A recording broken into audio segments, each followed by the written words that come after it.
Screen सबको दिखाई दे रही है? Yes ma'am. बेटा ठीक है, तो आज का टॉपिक है डायबिटिक नेफ्रोपैथी। ठीक है, तो आज हम डायबिटिक नेफ्रोपैथी के बारे में पढ़ेंगे और कैसे होता है ये सारी साइंस सिस्टम इनके बारे में। तो आज हम डायबिटिक नेफ्रोपैथी स्टार्ट करते हैं। तो डायबिटिक नेफ्रोपैथी है वो एक तरीके का एक डिजीज, एक सिंड्रोम है, ठीक है, जिसमें कुछ चेंजेस होती है, मतलब डायबिटीज और हमारे किडनी रिगार्डिंग कुछ प्रॉब्लम्स होती हैं, उसके बारे में आज पढ़ेंगे। तो हम यहाँ पढ़ेंगे डायबिटिक नेफ्रोपैथी होती क्या है। तो diabetic nephropathy is a clinical syndrome characterize by following. कौन कौन से कैरेक्टर के थ्रू होते हैं, मतलब किसके थ्रू पता करते हैं? परसिस्टेंट अल्ब्यूमिनुरिया ग्रेटर देन 300 मिलीग्राम पर, ठीक है, पर डे। ठीक है, अगर जो एल्बुमिनुरिया है अगर 300 मिलीग्राम पर डे के से ज्यादा है और साथ साथ विथ या विदाउट ए रेज सीरम, उसके साथ या तो सीरम कैरेटिन हो सकता है, नहीं भी हो सकता है, that is confirm one on at least 2 occasion 3 to 6 month apart। मतलब कहने का मतलब है जब मतलब डायबिटिक नेफ्रोपैथी में क्या होता है, एल्ब्यूमिनुरिया का जो लेवल होता है वो 300 मिलीग्राम पर डे से ज्यादा होगा, उसके साथ कभी कभी या तो सीरम कैरेटिनिन का लेवल बढ़ भी सकता है या नहीं भी हो सकता है। ठीक है, और ये जो कंफर्मेशन है वो 3 से 6 महीने के बीच में हम इसको कंफर्म करते हैं। ठीक है, progressive decline in the glomerular filtration rate. इससे क्या होता है, इस प्रॉब्लम की वजह से जो हमारे ग्लोमेरुलर फिल्ट्रेशन रेट, जिसको हम GFR बोलते हैं, ग्लोमेरुलर फिल्ट्रेशन रेट, उसमें क्या होता है, उसका जो प्रोग्रेस है ना, उसका जो फंक्शन है वो क्या हो जाए, डिक्लाइन फेज में, मतलब डाउन चला जाएगा, वो प्रॉपर तरीके से फिल्ट्रेट नहीं कर पाएगा। ठीक है, और जिसकी वजह से क्या होगा, आर्टरीज, जो वहाँ की आर्टरीज होंगी, वहाँ की आर्टरीज का जो ब्लड प्रेशर होगा वो बढ़ जाएगा। ठीक है, क्योंकि फ्लो प्रॉपर नहीं हो पाएगा, फिल्ट्रेशन प्रॉपर नहीं हो पाएगा, तो क्या है, पीछे से जो ब्लड आएगा वो क्या आएगा, प्रेशराइज ही करेगा, तो इस वजह से जो ब्लड प्रेशर आर्टरीज का है, वो आर्टरी का जो ब्लड प्रेशर वो बढ़ जाएगा। ठीक है, अब बात करते हैं रिस्क फैक्टर। कौन से रिस्क फैक्टर हैं जो हमारे डायबिटिक नेफ्रोपैथी में रोल करते हैं। तो सबसे पहले आता है हमारा हाई ब्लड प्रेशर। तो जैसा कि इसमें लिखा है, सेवरल फैक्टर में increase risk of diabetic nephropathy. ठीक है, मतलब बहुत सारे ऐसे फैक्टर हैं जो हमारे डायबिटिक नेफ्रोपैथी के रिस्क को और ज्यादा बढ़ा देते हैं, जिसमें क्या आता है हमारा हाई ब्लड शुगर।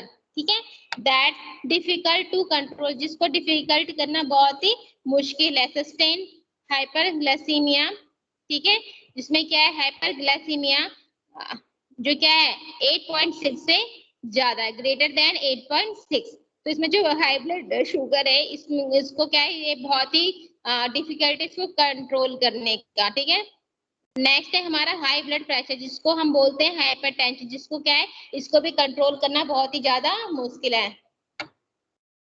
नेक्स्ट है हमारा हाई ब्लड कोलेस्ट्रॉल, जो क्या है, बीइंग ए स्मोकर, जिसमें क्या है, अगर कोई स्मोकर है तो family history of diabetes, kidney disease हो, ठीक है, और यह रेटिनोपैथी हो, तो उस केस में हाई ब्लड कोलेस्ट्रॉल होने के चांसेस बढ़ जाते हैं। ठीक है, अब बात करते हैं स्टेजेस ऑफ डायबिटिक नेफ्रोपैथी। तो डायबिटिक नेफ्रोपैथी को हमने कुछ स्टेजेस के थ्रू डिफाइन किया है, जिसमें सबसे पहले हम पढ़ते हैं stage of diabetic nephropathy.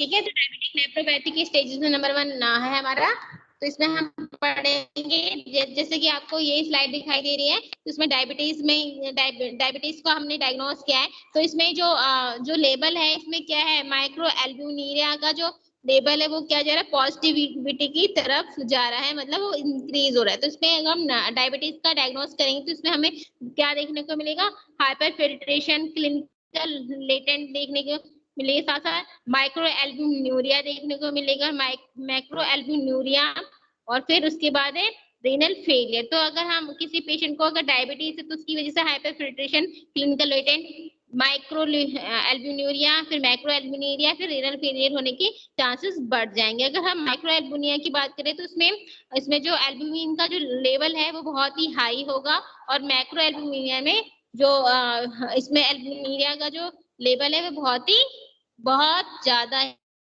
He high होगा। ठीक है,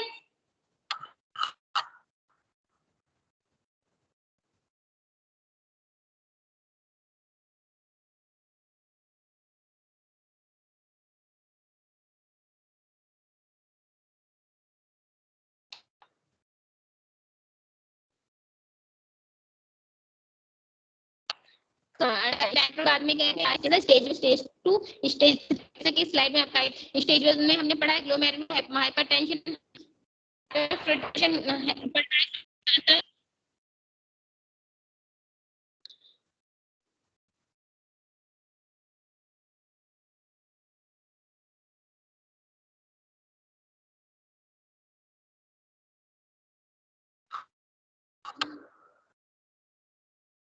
ठीक है,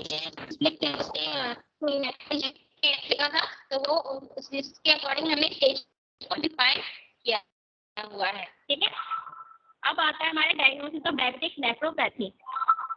तो when the test patient for diabetic nephropathy, तो इसमें है at the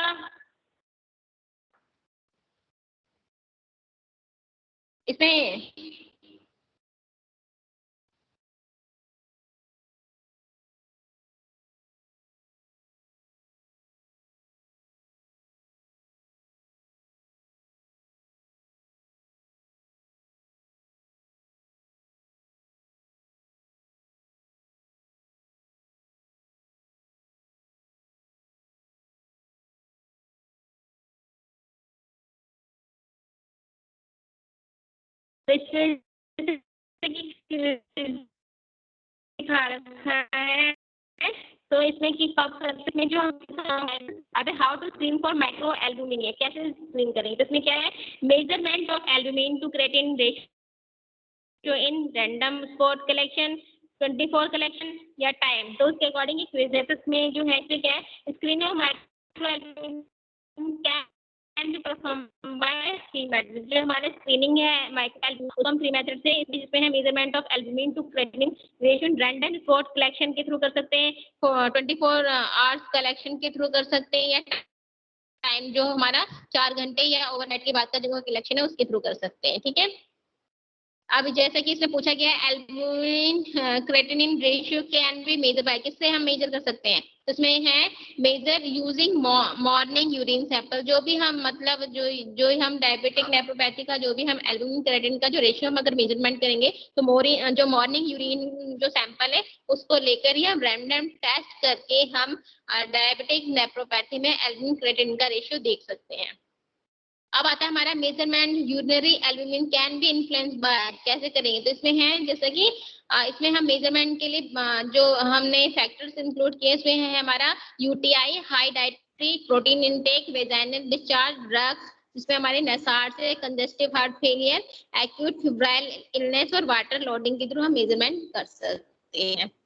अब नेक्स्ट है नॉर्मल एसीआर लेवल, कौन सा एसीआर लेवल कौन सा होता है। ठीक है, तो ये इसमें है कि कितना होता है नॉर्मल एसीआर लेवल। अब है जैसे कि हमने माइक्रो एल्बुमिन का लेवल, कि इसमें माइक्रो एल्बुमिन का लेवल ये सारा हमें पता करना पड़ता है कि कितना है कितना नहीं, तो ये सारे क्वेश्चन है। तो अब अगर हम माइक्रो एल्बुमिन का लेवल पता करें तो अगर अमेरिकन गाइडलाइन के अकॉर्डिंग 2.5 से लेकर 25 milligram per millimole in male and 3.5 to 35 milligram per millimole in females में होगा। ऑस्ट्रेलिया मतलब जो गाइडलाइन के अकॉर्डिंग जो माइक्रो एल्बुमिन का जो ठीक है रेंज होती है वो अलग अलग होती है। तो ऑस्ट्रेलिया के according same to same American guideline के अकॉर्डिंग है, और लेकिन ब्रिटिश गाइडलाइन में जो मेल में जो माइक्रो एल्बुमिनिरिया होता है वो 2.5 से लेकर 30 मिलीग्राम पर मिलीमोल मेल में होगा, जबकि फीमेल में 3.5 से लेकर 30 मिलीग्राम मिलीमोल इन फीमेल्स में होगा। ठीक है, और लेकिन कैनेडियन गाइडलाइन के अकॉर्डिंग ये लेवल थोड़ा और कम है। कैनेडियन गाइडलाइन के अकॉर्डिंग जो माइक्रो एल्बुमिनिरिया है उसका 2 से लेकर 20 milligram per millimole in both male या फीमेल्स में होगा। तो ये कह सकते हैं कि जो माइक्रो एल्बुमिनिया है वो कंट्री के बेस के अकॉर्डिंग उनकी गाइडलाइन के अकॉर्डिंग तैयार की गई है। अभी micro albuminuria is confirm bye, किसके द्वारा कंफर्म की गई है? ठीक है, तो ये किसके द्वारा कंफर्म की गई? Perform additional ACR measurement 1 to 2 times with in 3 month, 3 महीने के अंदर 1 से 2 बार जो एसीआर का जो मेजरमेंट है उसको लेकर, ठीक है। Microalbumin is confirm if at least 2 to 3 test, ठीक है। अगर 2 to 3 टेस्ट में पॉजिटिव हो जाए तब कंफर्म करेंगे, वरना नहीं करेंगे। टू कैलकुलेट जीएफआर यूनिट, ठीक है। तो इसके अकॉर्डिंग कैसे हमें जीएफआर को कैलकुलेट करना है, तो there is some website provide GFR calculation, ठीक है। तो जैसे कि ये कुछ वेबसाइट है जिनके अकॉर्डिंग हम जीएफआर को कैलकुलेट कर सकते हैं। तो एग्जांपल के तौर पे यहाँ पे आपको कैलकुलेशन सारी दिखाई दे रही है। अब प्रिवेंशन ऑफ डायबिटिक नेफ्रोपैथी की किस तरह हम डायबिटिक नेफ्रोपैथी से का प्रिवेंशन कर सकते हैं। तो prevention of diabetic nephropathy depend on, किस पे डिपेंड है? पेशेंट एजुकेशन पे, और साथ साथ appropriate education, follow up and regular doctor visit के थ्रू हम प्रिवेंट कर सकते हैं, ठीक है। अबे glycaemia control reduce the onset of micro albuminuria and slow DN, ठीक है। तो इसमें हमने एविडेंस लेवल के अकॉर्डिंग हमने इसको देखा गया। तो इसमें जैसा कि दिखा रखा है, control of blood pressure in diabetic patient, मतलब डायबिटिक पेशेंट के अंदर का जो ब्लड प्रेशर है उसको कंट्रोल करके, ठीक है, जिसकी वजह से क्या होगा? रिड्यूस प्रोग्रेशन ऑफ डायबिटिक जिसकी वजह से हम डायबिटिक नेफ्रोपैथी को रिड्यूस कर सकते हैं, ठीक है। बॉडी के अंदर जो फैक्टर्स हैं, जो एसीई और एआरबी जो फैक्टर, उनको डिक्रीज करके, ठीक है, जिसकी वजह से किडनी का डिसफंक्शन रुक जा सकता है। Next is smoking increase risk of development, जो हमारा जो स्मोकिंग है उसकी वजह से डायबिटिक नेफ्रोपैथी होने का चांसेस और ज्यादा बढ़ सकता है, ठीक है। अब यहाँ आता है हमारा मैनेजमेंट ऑफ डायबिटिक नेफ्रोपैथी की, डायबिटिक नेफ्रोपैथी का मैनेजमेंट हम कैसे करेंगे। तो normotensive person with diabetic and microalbuminia should be given ACE inhibitor या ARB to reduce progression of microalbuminia, मतलब जो भी पर्सन है जिसको डायबिटीज है, डायबिटीज के साथ साथ मैक्रोएल्बुमिनिया की प्रॉब्लम है, तो उनको हम ACE इनहिबिटर और ARB देकर उनको मैक्रोएल्बुमिनिया से बचा सकते हैं। मतलब माइक्रो में क्या है, यूरिया का जो लेवल है वो हाई है, ठीक है। लेकिन जब हम उसको पर्सन को एसीई इनहिबिटर देंगे और साथ साथ एआरबी देंगे, तो उसकी वजह से जो एल्ब्यूमिनिया जो हाई स्टेट में वो और ज्यादा हाई नहीं होगी, मतलब वो माइक्रो से मैक्रो में कन्वर्ट नहीं होगी, ठीक है। Person with type 1 या 2 DM diabetic mellitus and microalbumin should continue to be tested for albuminuria annually to monitor disease progress and response to therapy। कहने का मतलब है जिस पर्सन को टाइप 1 या टाइप 2 डायबिटिक मेलाइटिस हो गया है और साथ साथ उसको माइक्रो एल्बुमिनिया है, तो उसको साल में कम से कम एक बार तो टेस्ट जरूर कराना चाहिए, ताकि ये पता होना चाहिए कि मॉनिटर कर सके कि जो डिजीज है वो आगे प्रोग्रेस तो नहीं कर पा रही है। अगर उसने कर ली तो उसको थेरेपी के थ्रू उसको रिस्पॉन्स देना है, ठीक है। तो ये ड्रग्स हैं जो हम नेफ्रोपैथी, डायबिटिक नेफ्रोपैथी में यूज करते हैं। Combination therapy with ACE inhibitor and angiotensin second receptor blocker should be avoided in person with diabetes। जिन भी पर्सन को डायबिटीज सिर्फ नॉर्मल डायबिटीज है तो उस वक्त उसको ACE इनहिबिटर और एंजियोटेंसिन सेकंड रिसेप्टर दोनों को साथ साथ नहीं देना चाहिए, वो अवॉइड करना चाहिए, ठीक है। और साथ साथ जिसको एथेरोस्क्लेरोसिस भी है उनको भी ये दोनों जो मेडिसिन से साथ साथ नहीं देने चाहिए, वरना ऑर्गन डैमेज होने के चांसेस बढ़ जाते हैं, ठीक है।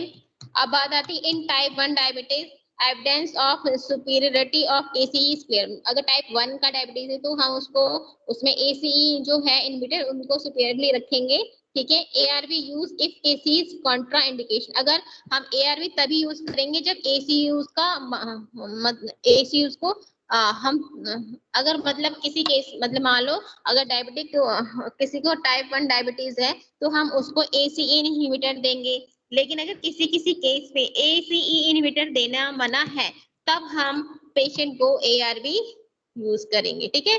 In type 2 diabetes evidence for superiority ACE, ठीक है। लेकिन टाइप 2 डायबिटीज में एसीई जो इनहिबिटर है वो बहुत ही कम क्लियर है कि उसे देना है या नहीं देना है, लेकिन कुछ केसेस में हमने एआरबी को सुपीरियर रखा है कि हम उस केस में हम एआरबी ही अप्लाई करेंगे।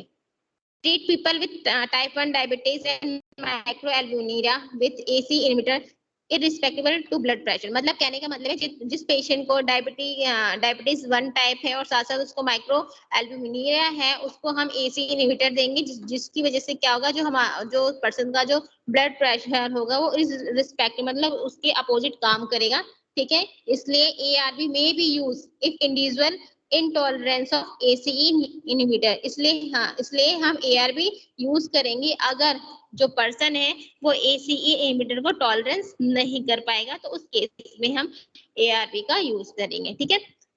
Treat people with type 2 diabetes and microalbuminuria with ACE inhibitor. जो टाइप 2 डायबिटीज के पेशेंट साथ जिनको माइक्रोएल्बुमिनिया है, उसको हम एसी इनहिबिटर से ही क्या करेंगे, ट्रीट करेंगे, या नहीं तो हम एआरबी को भी यूज कर सकते हैं, ठीक है।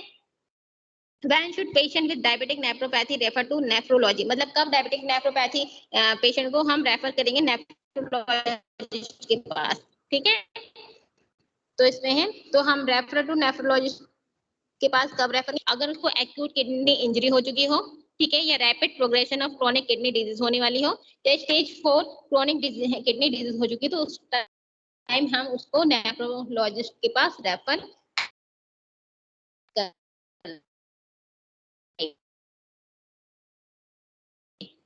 ठीक है। अरे वो मैं तो इसमें क्या है, screening of micro albuminuria diagnosis in type 2 diabetes mellitus and mechanical net.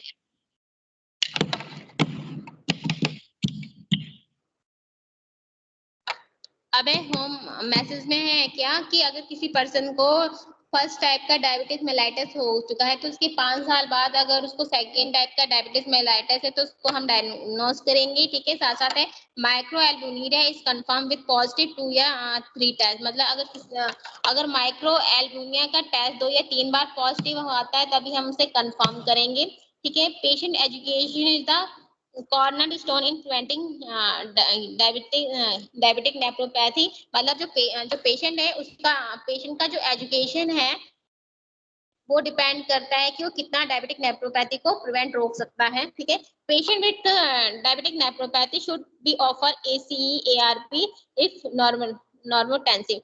Patient को, हाँ, जो पेशेंट है जिसको डायबिटिक नेफ्रोपैथी है, उससे हम हमेशा एसीई इनहिबिटर और एआरबी का ही ऑफर करते हैं, ठीक है।